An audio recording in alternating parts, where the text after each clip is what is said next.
Olá pessoal, nossa quinta aula, segunda parte dessa quinta aula, nós vamos continuar falando então sobre a teologia escolástica e também a sua primeira parte, que é a questão da gestação, que vai do século VII até o século X. Ela começa ali com o final da teologia patrística, com grandes pensadores, e então começa já a sua gestação, e dentro dessa gestação a igreja tem uma imersão, um período de estagnação, né? Por dois motivos, como eu disse a vocês. O primeiro é a questão da cultura greco-romana esfacelada pelas invasões bárbaras no Ocidente, né? E a segunda é a ascensão do islamismo no Oriente. Já no ambiente rural, onde os senhores feudais são conservadores e estáticos, a teologia trilha através da compilação e reprodução de obras predominantes. Então, ou seja, ela não há nenhuma novidade, porque os senhores feudais eles mantêm diria-se um pulso forte em cima daquilo que já tinha sido construído. Então eles não mudam, eles só repetem aquilo que havia sido já construído, debatido, formatado. E esta posição conservadora e estática dos feudais acaba gerando essa prática da compilação e reprodução já daquelas obras que predominavam, não muda nada, dentro do ambiente das escolas de abadia e também dos bispados, né? do território de determinados bispos, né? Que mantinham esses fundamentos, né? A teologia ela vai limitar-se somente na leitura e comentários a partir das escrituras sagradas, e dentro de uma visão, dentro de um panorama, dentro de uma trilha da patrística, né? Ela não muda, né? As citações elas são recortadas, retiradas do seu contexto, e isso vai empobrecendo enormemente o pensamento teológico, né? Essas questões elas acabam trazendo uma mudança a partir do século X, ou seja, nesses 3 séculos, século VII até o século X, nós temos essa estagnação por conta desses movimentos, né, desses dois movimentos grandes, que é a invasão bárbara e a ascensão do islamismo, e os feudais eles mantêm, né, não muda, não há alteração. Então, a partir do século X ao século XII, há uma mudança, né? E essa mudança é significativa. Por que significativa? Porque há uma mudança tanto na sociedade como na igreja. Há uma mudança, né? Nós vamos entender isso, por quê? Porque depois das guerras, né, as guerras acabam, né, as cidades ficam vazias, né, durante as guerras, as pessoas fogem para a zona rural, mas com o encerramento das guerras, as pessoas começam a voltar para a zona urbana, né? A criação das famosas chamadas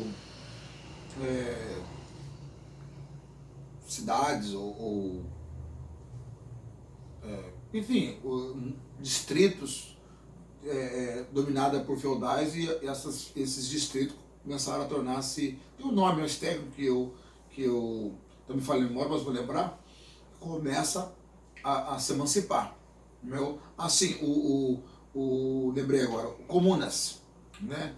O aparecimento de comunas, né? As corporações, ordens religiosas sendo unificadas, os mendicantes eles começam a se movimentar, e também o nascimento das universidades. Então, dentro do século X ao século XII, nós temos uma série de mudanças, tanto na sociedade quanto na igreja.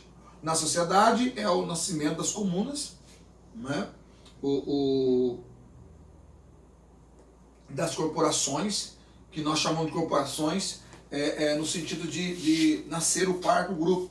Nós tínhamos os monarcas, né? A família real, os nobres, nós tínhamos os cavaleiros e tínhamos a plebe, né? Os pobres, né? Então temos esses 3 grupos nesse período. E após o século X vai nascer o que nós chamamos de os burgueses, que são os comerciantes, né? Os burgueses formados pelos comerciantes, pelo artesão. Por quê? Porque nascem as comunas, novas cidades, as cidades voltam a se movimentarem, né? E os comerciantes, os artesãos, eles começam a enriquecer, né? A guerra empobrece os feudais, né? E os comerciantes começam a enriquecer com o comércio, né? Os feudais detinham o domínio do reino, porque o rei ele precisava das famílias, né? Ou dos feudais com os seus cavaleiros, com os seus guerreiros, com o exército pertencia a nobres, né? Aos feudais. Mas com as guerras, esses nobres empobrecem. E os comerciantes, que dado o nome de burgueses, enriquecem. E aí então o rei, que sempre esteve na mão dos feudais, agora tem uma emancipação. Por quê?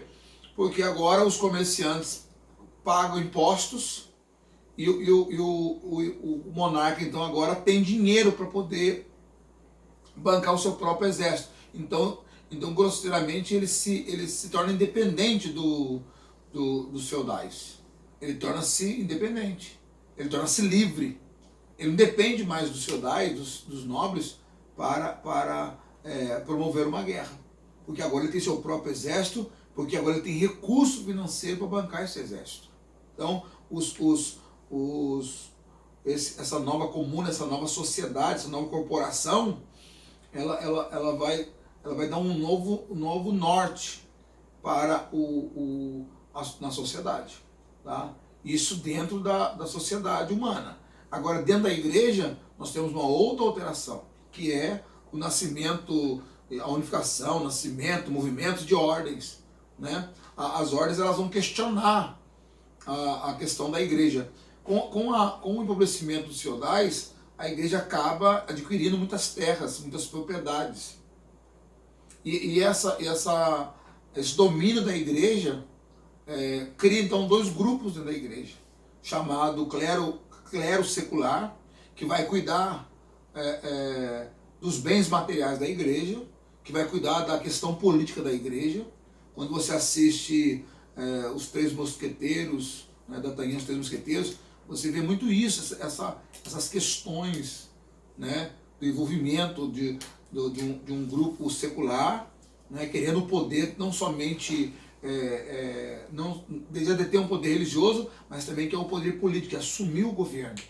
Né? Por outro lado, nós temos um outro grupo religioso que quer apenas manter a pureza do Evangelho do Senhor Jesus. Então, a teologia ela vai sofrendo essas investidas, essas alterações, essas mudanças. E ela tem que se adaptar a essas questões. E lógico que o pensamento vai fervendo e vai crescendo. Então, essas mudanças. E a terceira ponto da alteração dentro da igreja, e aí envolve todo mundo, é as universidades. Inclusive, chega um momento que os burgueses agora têm recurso financeiro para bancar seus filhos na universidade. Mas, como a universidade está tirando dentro da igreja, e quem domina a universidade são os nobres, esses nobres não querem dividir o espaço com os burgueses, que tinham um preconceito entre os nobres antigos e agora os atuais burgueses. Há um preconceito. É onde os burgueses vão enviar os filhos para o Oriente, para estudar nas escolas orientais. E isso nós podemos verificar uma outra aula, para falar sobre essa ascensão da burguesia no que tange à educação. Bom, hoje é só e até a próxima aula.